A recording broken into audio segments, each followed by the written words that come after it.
Un simple prisionero alemán bajó de un barco en América, y lo que vio cambiaría para siempre su forma de entender el mundo. 4 de junio de 1943, base naval de Norfolk, en el estado de Virginia. El suboficial alemán Hermann Bacher, un soldado de rango medio del ejército nazi, se agarraba con fuerza a la barandilla del barco mientras bajaba por la pasarela. Sus piernas apenas le respondían después de 14 días cruzando el océano Atlántico. A través de la niebla de la mañana, presenció algo que contradecía 3 años de propaganda nazi. Trabajadores portuarios estadounidenses, tanto blancos como negros, operaban codo con maquinaria que parecía sacada del futuro. Mujeres con monos de trabajo manejaban grúas gigantescas. Niños vendían periódicos en las puertas. Nadie huía al ver los uniformes enemigos. Bacher susurró al hombre que tenía detrás que los americanos estaban locos. Este soldado alemán documentaría más tarde ese momento en sus memorias, un libro llamado Detrás del alambre de espino, publicado en Alemania en 1952. Se convirtió en uno de los relatos más detallados sobre la vida de los prisioneros de guerra en América.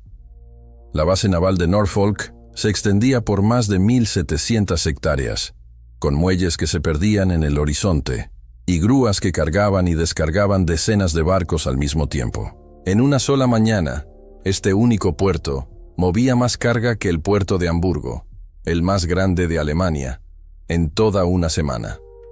Pero no fue la escala industrial lo que dejó atónitos a los prisioneros que llegaban. Fue la normalidad.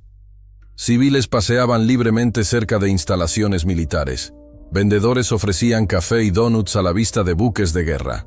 Una banda de música tocaba canciones populares en una concentración cercana para vender bonos de guerra. 2.500 veteranos del cuerpo africano de Rommel, el famoso ejército alemán que había luchado en el norte de África, se formaban en suelo americano. Era el primer grupo importante de lo que llegaría a ser 425.000 prisioneros alemanes retenidos en Estados Unidos al final de la guerra. Lo que estos soldados alemanes presenciarían en los meses siguientes no sería solo la abundancia americana. Esa historia ya se había contado. Presenciarían algo mucho más inquietante para la mentalidad militar. Una nación en guerra que se negaba a actuar como tal.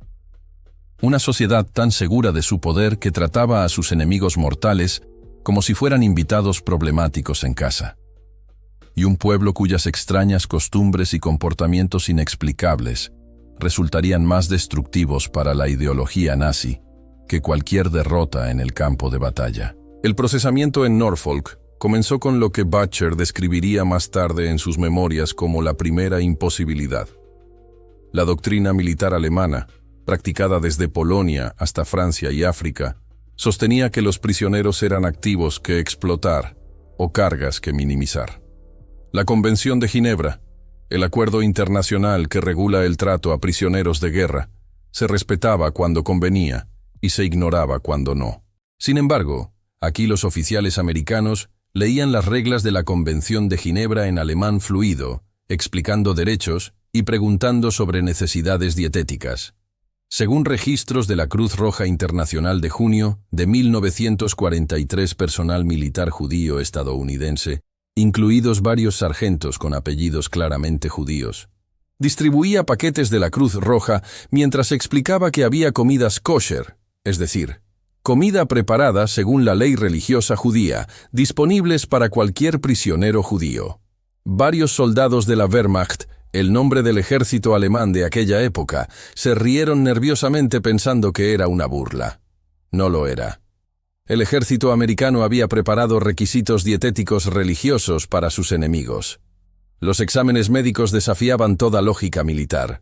Los prisioneros alemanes con heridas recibían la misma penicilina, aquel medicamento milagroso que apenas estaba disponible en los hospitales de campaña alemanes, que recibían los soldados americanos. Un inspector suizo de la Cruz Roja llamado Guy Matroy señaló en su informe de julio de 1943 que el tratamiento médico proporcionado a los prisioneros alemanes igualaba o superaba al dado al personal militar estadounidense. Los prisioneros expresaban incredulidad ante la calidad de la atención. Personal médico afroamericano servía en unidades integradas en Norfolk, aunque no en todo el ejército. Un caso documentado Involucró a un técnico médico negro que extrajo sangre a oficiales de la Wehrmacht para análisis rutinarios de salud. En Alemania, ese contacto racial estaba legalmente prohibido. Aquí era rutina militar. La imagen más incomprensible llegó durante su primera comida. Los prisioneros alemanes fueron llevados a un comedor donde los marineros americanos estaban comiendo. Los dos grupos, enemigos que habían estado tratando de matarse mutuamente en batallas de convoyes, comían en la misma instalación. Los americanos en un extremo, los alemanes en el otro, compartiendo las mismas colas de comida, las mismas comidas de calidad. Los americanos no mostraban ningún interés particular, más centrados en una retransmisión de radio de un partido de béisbol que en sus enemigos sentados a 15 metros de distancia. El viaje en tren de 3 días hacia los campos del interior proporcionó el siguiente nivel de confusión mental. A diferencia de los movimientos secretos de prisioneros en Alemania, las autoridades americanas no hicieron ningún intento de ocultar a los prisioneros de guerra. Los trenes no eran vagones de carga, sino vagones de pasajeros reales con asientos acolchados. Se detenían en estaciones regulares donde los civiles se reunían para observar. En la estación Union de Washington, capital de Estados Unidos, presenciado por cientos de personas y documentado en registros de la estación de junio de 1943, los prisioneros alemanes observaban a familias estadounidenses despidiendo a soldados que se dirigían a campos de entrenamiento. Las esposas besaban a sus maridos en público, los niños agitaban banderas, los adolescentes compartían batidos en el restaurante de la estación. La misma plataforma albergaba a enemigos y familias, separados solo por ventanas y guardias que parecían más interesados en dirigir el tráfico que en vigilar prisioneros. Los trenes pasaban por áreas industriales que deberían haber estado camufladas, ocultas, protegidas. En cambio, las fábricas mostraban sus nombres en letras enormes. La planta de aviones Glenn L. Martin en Baltimore tenía aparcamientos visibles desde el tren llenos de automóviles personales de los trabajadores. Los prisioneros podían contar los bombarderos B-26, un tipo de avión de ataque mediano, alineados para entrega. Ningún intento de ocultación, ninguna paranoia de seguridad, solo la industria americana operando a plena vista de los enemigos. A través de Pensilvania, los trenes pasaban por minas de carbón y acerías que funcionaban en turnos continuos. El cielo nocturno brillaba en naranja por los altos hornos que nunca se detenían. Las viviendas de los trabajadores, casas individuales con jardines, no barracones, se extendían por kilómetros alrededor de cada complejo industrial. Las luces eléctricas ardían en cada ventana. Antenas de radio brotaban de cada techo. En una parada en Harrisburg, Pensilvania, documentada en registros del ferrocarril, oficiales alemanes observaban a trabajadores americanos en cambio de turno. Hombres llevando fiambreras, usando zapatos de cuero y relojes de pulsera, conduciendo vehículos personales. Según las memorias de Butcher, un trabajador tiró una manzana mordida por la mitad y abrió una fresca de su fiambrera.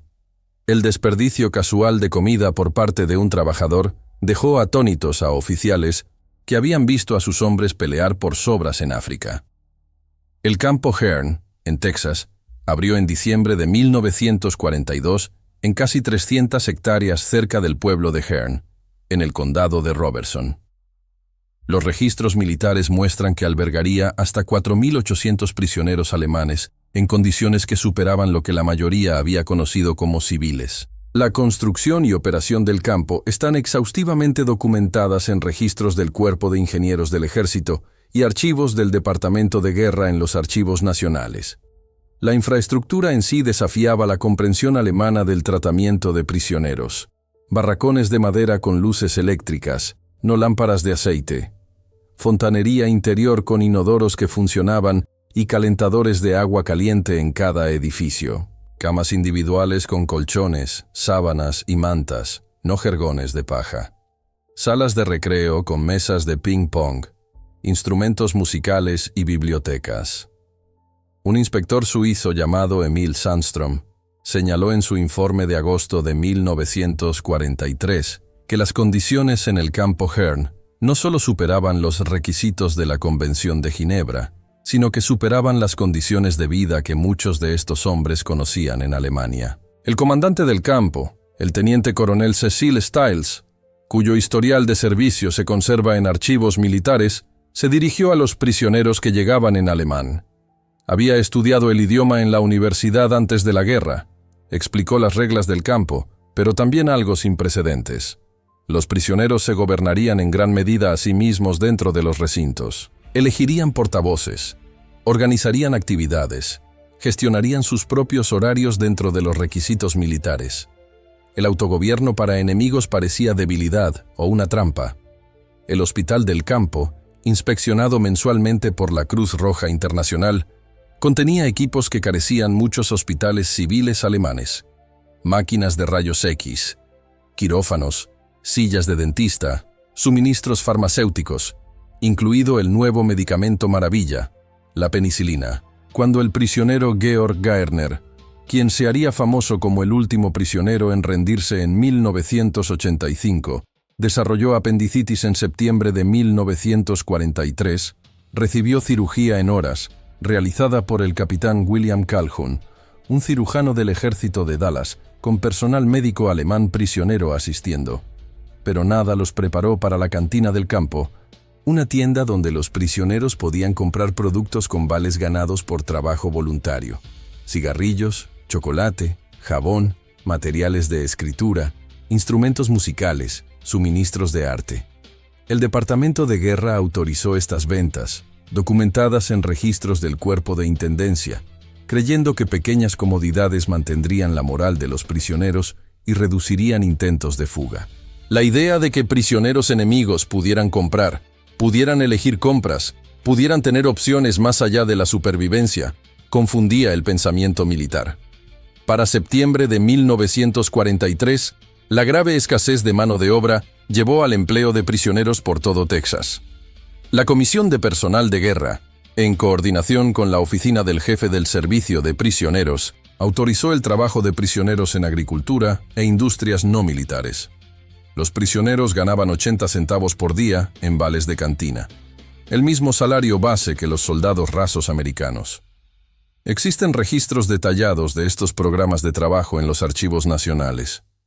En el Rancho King, cerca de Kingsville, Texas, los prisioneros de guerra alemanes se encontraron con la agricultura americana en una escala que desafiaba la comprensión europea. El rancho cubría más de 330,000 hectáreas, más grande que el estado de Rhode Island, un pequeño estado estadounidense.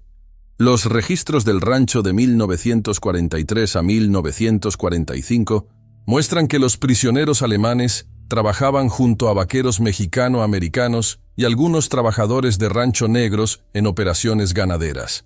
La mezcla racial en el trabajo, aunque limitada socialmente, contradecía las teorías de jerarquía racial nazi. Los prisioneros documentaron su asombro ante la mecanización en cartas que pasaban la censura militar. Una sola cosechadora combinada reemplazaba a docenas de trabajadores. Camiones, no carros tirados por caballos, transportaban cultivos. El rancho incluso usaba aviones, pequeños aviones civiles, para vigilar rebaños de ganado y detectar reses extraviadas. El capataz del rancho, Richard Kleberg Jr., trataba a los prisioneros alemanes como empleados temporales más que como enemigos, según registros de empleo del rancho. En las desmotadoras de algodón por todo Texas, incluidas operaciones documentadas en los condados de Taylor, Caldwell y Waller, los prisioneros presenciaban velocidades de procesamiento imposibles según los estándares europeos. La planta de aceite de algodón Hearn, que empleó mano de obra prisionera desde agosto de 1943 hasta diciembre de 1945, procesaba más algodón en un día que las fábricas textiles alemanas en un mes. Sin embargo, los trabajadores tomaban descansos regulares, comían almuerzos completos, escuchaban radios mientras trabajaban. La productividad a través del buen trato en lugar de la disciplina severa contradecía la experiencia de la Wehrmacht. Los prisioneros descubrieron que los granjeros americanos discutían política abiertamente. Informes de monitoreo del FBI, el organismo federal de investigación estadounidense, desclasificados en los años 70, Señalaron que los prisioneros alemanes estaban sorprendidos por granjeros criticando al presidente Roosevelt libremente, quejándose de políticas gubernamentales sin miedo. En un incidente documentado en una granja cerca de Bryan, Texas, un granjero le dijo a un inspector del Departamento de Agricultura que se fuera al infierno por disputas de asignación de cultivos. El granjero no enfrentó consecuencias. Tal desafío a la autoridad significaría la muerte en la Alemania nazi. Los periódicos locales por todo Texas documentaron interacciones de prisioneros alemanes con civiles americanos. El Hearn Democrat, el Bryan Daily Eagle y el Temple Daily Telegram publicaron historias sobre grupos de trabajo de prisioneros e interacciones comunitarias. Estos relatos contemporáneos proporcionan verificación de encuentros sociales que asombraron a los prisioneros militares. En diciembre de 1943, el Hearn Democrat informó de prisioneros alemanes en salidas supervisadas de compras navideñas, presenciando la cultura adolescente americana. Jóvenes se reunían en fuentes de soda de farmacias. Chicos y chicas juntos sin supervisión. Bailaban al ritmo de máquinas de discos, incluido jazz y swing, que la ideología nazi etiquetaba como música negra degenerada. Se vestían con ropa de moda, a pesar de la guerra, sin mostrar militarización de la cultura juvenil. El comportamiento de las mujeres americanas particularmente aturdió a los prisioneros. Las mujeres conducían camiones para la planta de aceite de algodón Hearn, operaban negocios en la calle principal, supervisaban trabajadores masculinos en plantas de defensa. En el cercano campo aéreo del ejército de Bryan, parte del programa de mujeres piloto del servicio de la Fuerza Aérea, las pilotos femeninas volaban aviones militares. Los registros militares confirman que estas pilotos operaban desde el campo de Bryan desde 1943 hasta 1944, visibles para grupos de trabajo de prisioneros en áreas circundantes. Las iglesias por todo el condado de Robertson invitaban a prisioneros alemanes a servicios. Los registros de la primera iglesia bautista de Hearn, la primera iglesia metodista y la iglesia católica de Santa María, todos documentan la asistencia de prisioneros alemanes a servicios. El Hearn Democrat, del 24 de diciembre de 1943, informó que prisioneros alemanes asistieron a servicios de Nochebuena en múltiples iglesias, sentándose entre miembros de la congregación, cuyos hijos servían en el extranjero. No se reportaron incidentes. Para principios de 1944, la División de Proyectos Especiales de la Oficina del Jefe del Servicio de Prisioneros había establecido operaciones educativas sofisticadas en el campo Hearn. Los registros desclasificados revelan el alcance de este programa secreto de reeducación, aunque los prisioneros solo lo conocían como educación voluntaria. La biblioteca del campo, inicialmente abastecida con 500 libros donados por ciudadanos de Hearn, creció a más de 5.000 volúmenes para agosto de 1944. El programa de libros para prisioneros de la Asociación de Bibliotecas Americanas proporcionó textos que incluían obras de autores alemanes prohibidos por los nazis.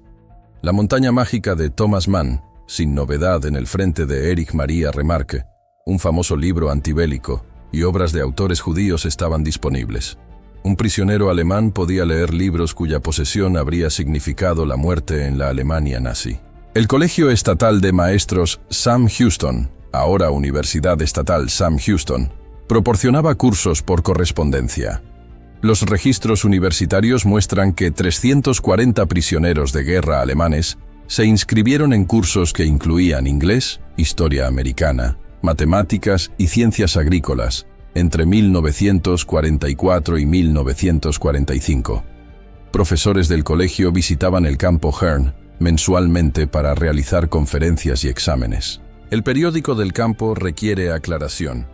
Mientras que Der Ruf, que significa la llamada, se publicaba en Fort Kearny, Rhode Island, los prisioneros del campo Hearn publicaban su propio periódico llamado Der Spiegel, que significa el espejo.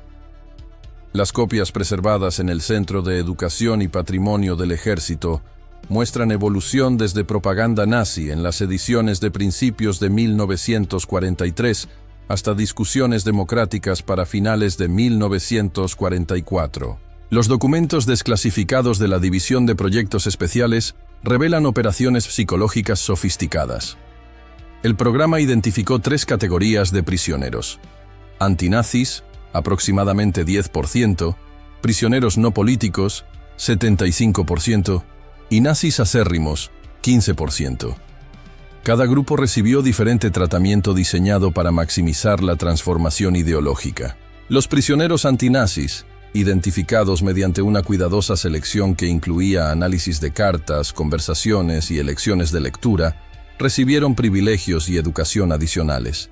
Se convirtieron en líderes de barracones, moderadores de grupos de discusión y editores de periódicos. Su influencia sobre prisioneros no políticos fue cuidadosamente cultivada y monitoreada. El proceso de selección desarrollado por psicólogos del ejército y asesores inmigrantes alemanes incluía pruebas sutiles. Las reacciones de los prisioneros a noticias de derrotas alemanas, sus selecciones de libros de bibliotecas, su participación en programas educativos y sus interacciones sociales fueron todas documentadas. Informes semanales rastreaban cambios ideológicos en toda la población del campo. El oficial ejecutivo asistente, el mayor Maxwell McKnight, cuyos documentos se conservan en la institución Hoover, escribió en un informe de noviembre de 1944 que la tasa de transformación superaba las expectativas. Aproximadamente 60% de los prisioneros no políticos muestran movimiento medible hacia ideales democráticos después de 6 meses de exposición a la sociedad americana y educación dirigida. Trabajar en instalaciones americanas expuso a los prisioneros a una abundancia casual que parecía burla de la escasez alemana. En la planta de aluminio, Alcoa, en Rockdale, Texas, donde prisioneros manejaban materiales desde septiembre de 1943 en adelante, los trabajadores descartaban más restos de aluminio en un día de los que las fábricas de aviones alemanas podían adquirir en una semana. Los registros de la planta muestran que a los prisioneros alemanes se les asignó recolección de restos, dándoles exposición directa al desperdicio industrial americano. Las plantas de procesamiento de alimentos proporcionaron el mayor choque psicológico. En la planta de conservas Stockley Brothers, en Cameron, Texas, verificado a través de registros históricos del condado de Milam, como que empleaba prisioneros del cercano campo Hearn, productos perfectamente comestibles se descartaban por defectos cosméticos menores. Tomates ligeramente verdes, maíz con granos irregulares, judías con imperfecciones menores, todo destruido mientras civiles alemanes enfrentaban inanición. Una carta del prisionero cabo Friedrich Müller, preservada en archivos de la Cruz Roja, declaraba que ese día destruyeron cientos de kilos de fruta porque no cumplía con los estándares de enlatado. Fruta que sería tesoro en Alemania, es basura aquí. El supervisor americano se disculpó con nosotros por el desperdicio, sin entender que se estaba disculpando por una abundancia que no podíamos imaginar. La Navidad de 1943 en el campo Hearn está extensamente documentada en periódicos locales, informes de la Cruz Roja y registros militares. Todo el pueblo de Hearn, con una población de 2.000 habitantes, se movilizó para asegurar que los prisioneros enemigos tuvieran una celebración navideña apropiada. Esta respuesta a enemigos contradecía toda expectativa de comportamiento en tiempos de guerra.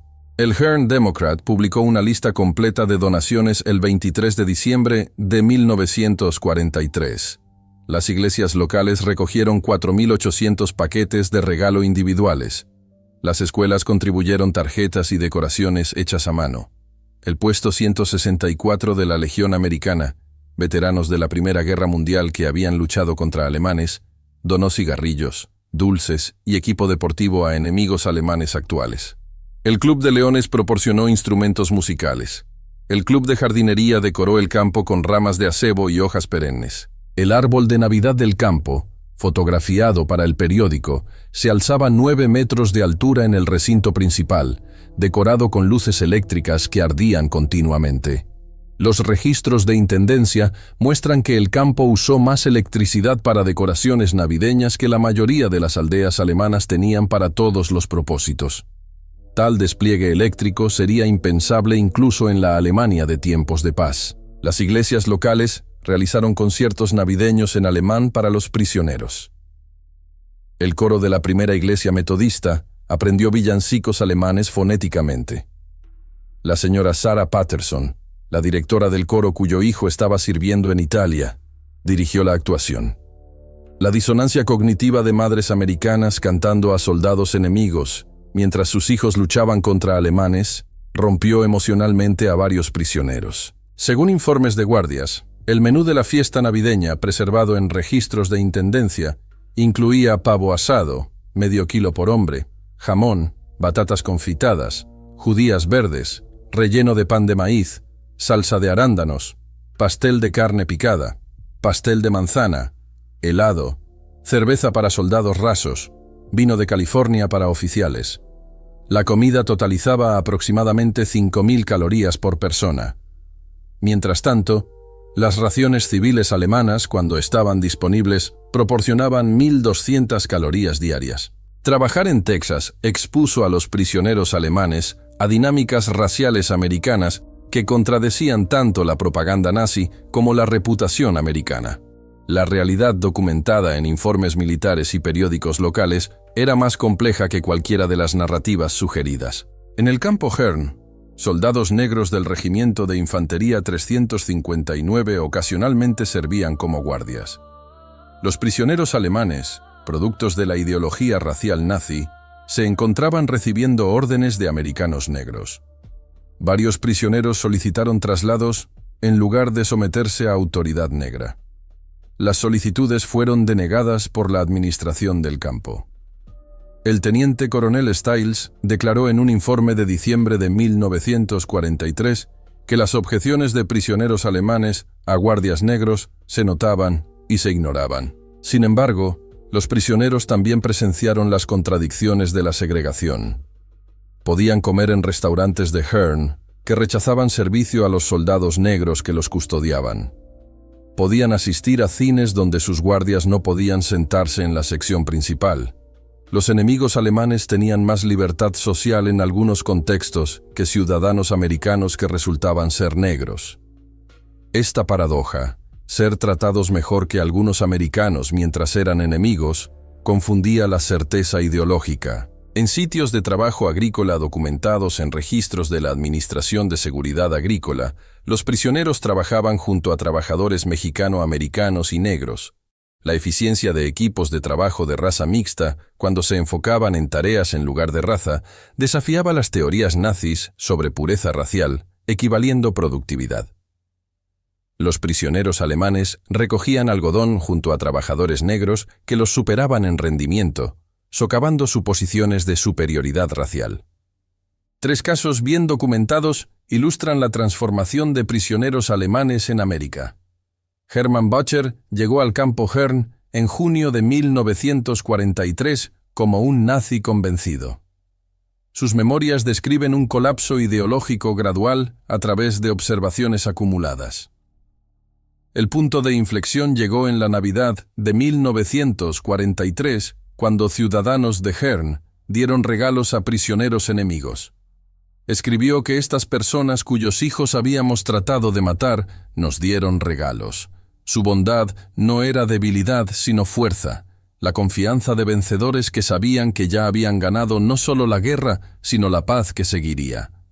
Bacher emigró a América en 1953, se convirtió en ciudadano en 1958, y trabajó como ingeniero para General Motors, la gran compañía automovilística americana, hasta su jubilación. Georg Gärtner escapó del campo Deming, Nuevo México, en septiembre de 1945, viviendo bajo el nombre asumido Dennis Wiles durante 40 años. En lugar de huir del país, eligió permanecer ilegalmente en América, casándose con una mujer americana, criando hijos, trabajando como instructor de tenis en California. Cuando finalmente se entregó en 1985 para un documental de televisión, había sido americano más tiempo que alemán. Su historia, documentada en su autobiografía, El último soldado de Hitler en América, valida el poder transformador de la sociedad americana. Reinhold Pavel escapó del campo Washington, Illinois, en 1945, no por maltrato, sino por aburrimiento y curiosidad sobre la vida americana. Según sus memorias, los enemigos son humanos. Vivió ilegalmente en Chicago durante 7 años, trabajando en librerías, casándose con una mujer americana antes de entregarse voluntariamente en 1953. La investigación del FBI reveló que no había roto ninguna ley, excepto entrada ilegal. Recibió ciudadanía en 1959 y se convirtió en un empresario exitoso, patrocinando más tarde a otros inmigrantes alemanes. La experiencia de prisioneros alemanes varió a través de los más de 500 campos de América, pero surgieron patrones consistentes. El campo Alba, Oklahoma, se especializó en entrenamiento agrícola. Los registros del Departamento de Agricultura muestran que prisioneros alemanes gestionaban una granja de demostración de 80 hectáreas, usando técnicas americanas.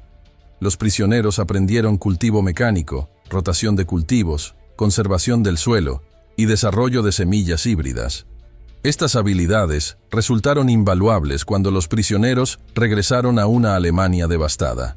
El programa agrícola del campo fue tan exitoso que granjeros locales contrataban equipos de trabajo de prisioneros con salarios premium, creando competencia por mano de obra prisionera. El campo Concordia, Kansas, se hizo famoso por su programa de arte. Los prisioneros de guerra alemanes crearon murales que todavía existen en el Palacio de Justicia del Condado de Stone y varios edificios locales. La Orquesta del Campo, equipada con instrumentos donados por comunidades de Kansas, realizó conciertos para audiencias civiles. El periódico Concordia Blade reseñó estos conciertos favorablemente, notando la calidad profesional de músicos enemigos. El arte creado por prisioneros ahora forma colecciones permanentes en museos de Kansas. El campo Trinidad, Colorado, enfrentó desafíos únicos con temperaturas invernales alcanzando menos 20 grados centígrados. Los registros de intendencia muestran que el ejército proporcionó a los prisioneros alemanes ropa de grado ártico, barracones aislados y raciones calóricas aumentadas, 4.000 calorías diarias en invierno. El inspector suizo André Poncho señaló en febrero de 1944 que los prisioneros alemanes en Trinidad reciben mejores provisiones de invierno que las tropas de la Wehrmacht en el frente oriental, el terrible escenario de batalla en Rusia, según las propias admisiones de los prisioneros. Quizás nada aturdió más las mentes militares alemanas que la transparencia de información americana. Los prisioneros tenían acceso a periódicos americanos que criticaban el esfuerzo de guerra, revelaban problemas de producción, discutían fracasos estratégicos. La División de Proyectos Especiales deliberadamente proporcionaba diversas fuentes de noticias, sabiendo que la exposición a prensa libre socavaría el pensamiento totalitario. Programas de radio accesibles en salas de recreo presentaban comentarios críticos del liderazgo militar. Comediantes como Bob Hope se burlaban de generales y políticos. Periodistas como Edward R. Murrow cuestionaban estrategias. El Congreso, el Parlamento estadounidense, debatía apropiaciones militares públicamente con opiniones disidentes transmitidas nacionalmente. Todo esto era accesible para prisioneros enemigos. La campaña de elecciones presidenciales de 1944, observada desde los campos, parecía un suicidio democrático para las mentes militares alemanas. Roosevelt enfrentaba un serio desafío de Thomas Dewey durante tiempos de guerra. Los republicanos, el partido de la oposición, criticaban la gestión de guerra. Los periódicos publicaban opiniones de oposición. Caricaturas políticas se burlaban del comandante en jefe. Sin embargo, el esfuerzo de guerra continuaba, incluso se fortalecía. Esta demostración de la fuerza de la democracia a través de la discordia, en lugar de a pesar de ella, desafiaba fundamentalmente las suposiciones autoritarias. Los informes de inspección de la Cruz Roja Internacional disponibles en archivos de la Cruz Roja en Ginebra consistentemente calificaban los campos americanos de prisioneros por encima de los requisitos de la Convención de Ginebra. Estas evaluaciones neutrales proporcionan verificación crucial de las condiciones del campo. El inspector Guy Matroe escribió en su informe completo de agosto de 1944 que los campos americanos superan los requisitos del tratado en todas las categorías. Las raciones de comida igualan o superan las raciones militares americanas. La atención médica es equivalente a hospitales militares americanos. Las oportunidades educativas y recreativas superan muchas instalaciones de entrenamiento militar americanas. Los hallazgos específicos de inspección del campo Hearn incluyen ingesta calórica de 3.300 a 3.800 calorías diarias, cuando la Convención de Ginebra requería 2.000. Espacio vital de 12 metros cuadrados por hombre, cuando la Convención requería 8. Personal médico de un doctor por cada 500 prisioneros, cuando la Convención requería 1 por cada 1.000. Recreación con deportes organizados, bibliotecas y programas educativos, cuando la Convención requería recreación adecuada. El inspector Emil Sandström comparó los campos americanos favorablemente con otras naciones. Habiendo inspeccionado instalaciones de prisioneros en Canadá, Gran Bretaña y Australia, puedo afirmar definitivamente que los campos americanos proporcionan condiciones superiores. La distinción no es solo material, sino filosófica.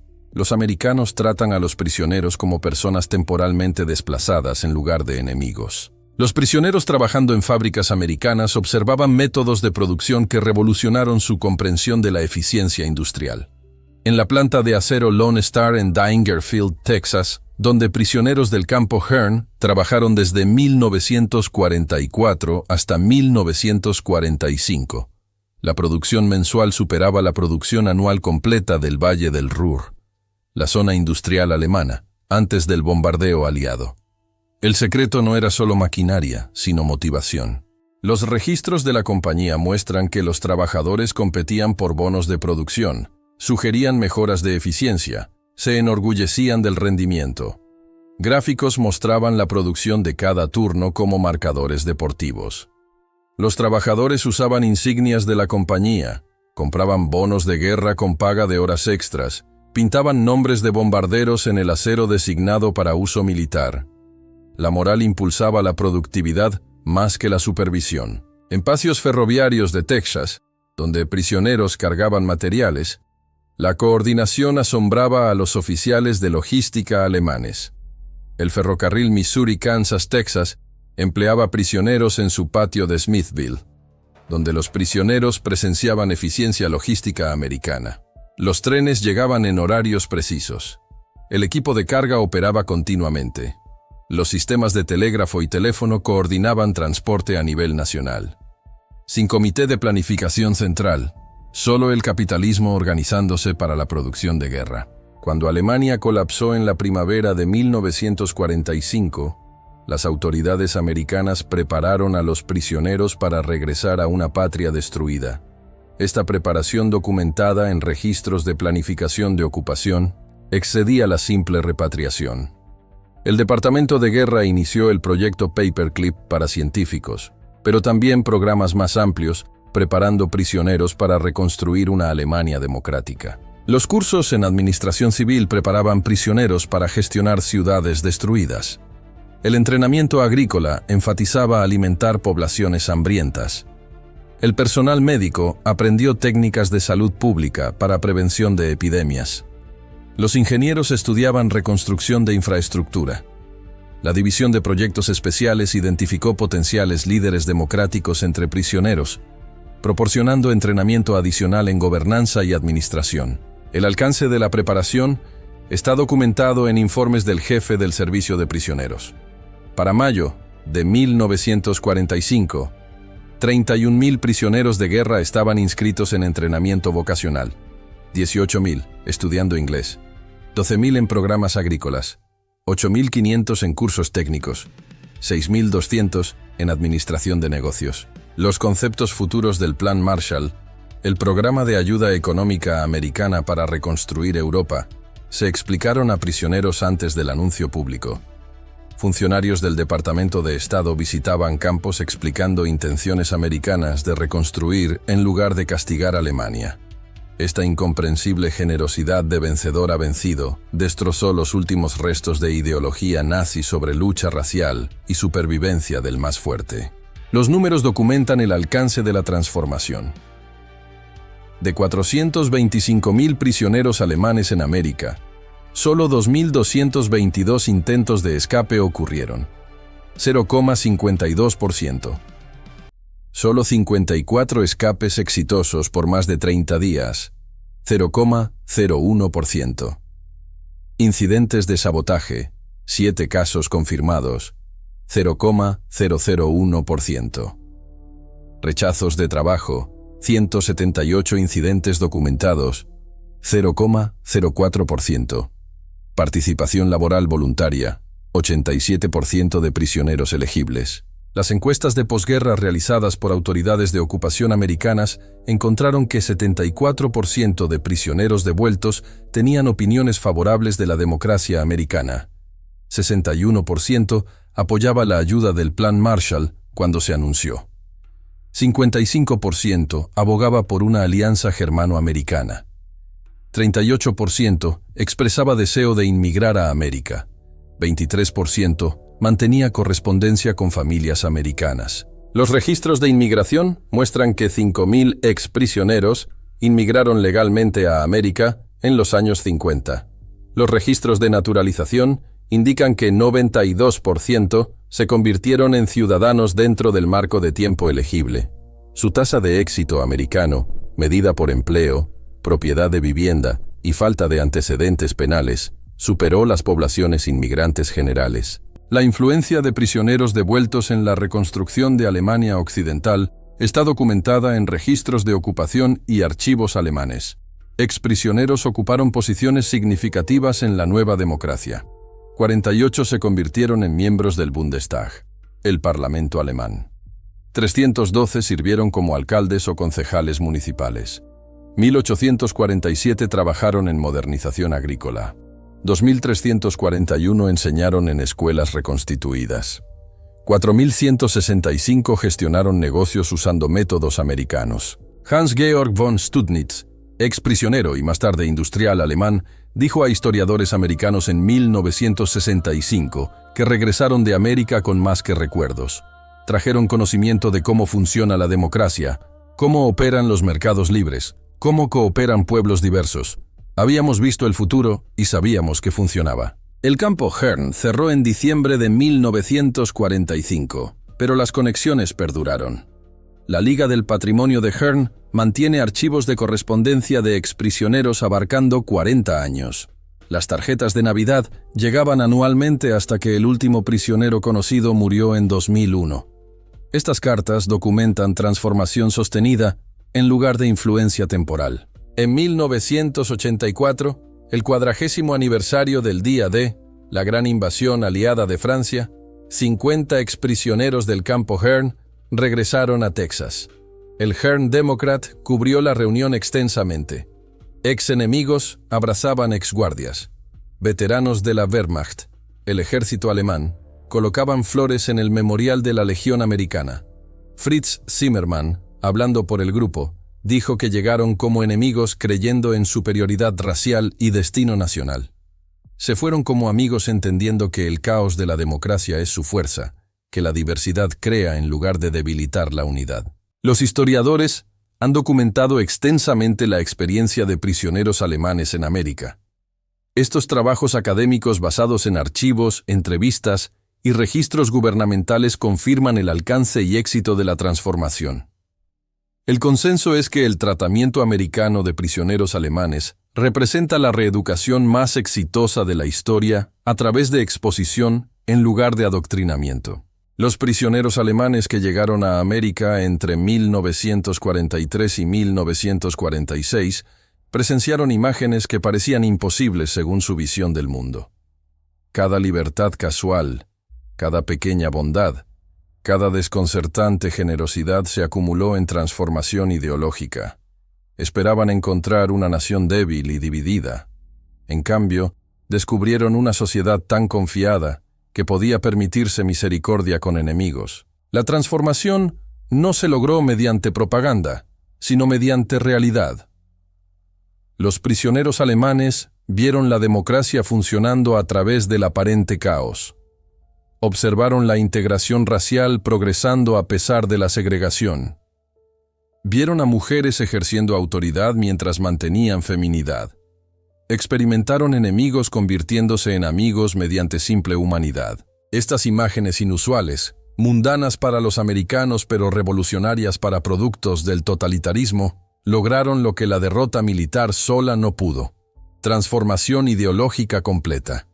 Los prisioneros no solo presenciaron el poder americano, experimentaron los valores americanos. No solo observaron la democracia, participaron en ella. La mayor victoria de América no fue en campos de batalla, sino en campos de prisioneros, donde enemigos se convirtieron en defensores mediante el simple acto de presenciar la realidad americana. Las imágenes que los aturdieron eran inusuales solo para ojos entrenados por la tiranía. Para ojos americanos, eran solo vida, desordenada, imperfecta, pero libre. Los prisioneros alemanes llegaron esperando encontrar enemigos. En cambio, encontraron espejos de lo que podían convertirse. Esas imágenes inusuales cambiaron no solo prisioneros individuales, sino la trayectoria de naciones. En su observación atónita, yacían las semillas de la Alianza Atlántica, el Plan Marshall y la reconstrucción democrática de Europa. Su transformación prueba que a veces las mayores victorias se ganan no mediante destrucción, sino mediante demostración, no mediante propaganda, sino mediante realidad, no mediante odio, sino mediante humanidad. Y así, antiguos soldados nazis que vinieron a América como prisioneros terminaron siendo los mejores embajadores de la democracia que jamás podrían haber existido.